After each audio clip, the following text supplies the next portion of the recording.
अगरचा मैं एक चट्टान सा आदमी रहा हूँ, मगर तेरे बाद हौसला है कि जी रहा हूँ।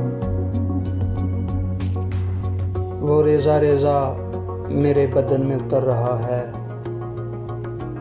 मैं कतरा कतरा उसकी आँखों को पी रहा हूँ। तेरी हथेली पे किसने लिखा है कत्ल मेरा? मुझे तो लगता है मैं तेरा दोस्त भी रहा हूँ। खुली हैं आंखें मगर बदन है तमाम पत्थर। कोई बताए मैं मर चुका हूँ कि जी रहा हूँ। कहाँ मिलेगी मसाल मेरी सितमगरी की कि मैं गुलाबों के ज़ख्म कांटों से सी रहा हूँ। ना पूछ मुझसे कि शहर वालों का हाल क्या था, कि मैं तो खुद अपने घर में भी दो घड़ी रहा हूँ।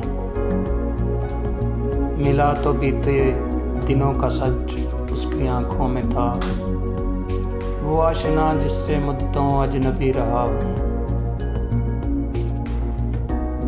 बुला दे मुझको कि बेवफाई बजा है, लेकिन गंवा ना मुझको कि मैं तेरी जिंदगी रहा हूँ। वो अजनबी बन के अब मिले भी तो क्या है मौसम, ये नाज कम है कि मैं भी उसका कभी रहा हूँ।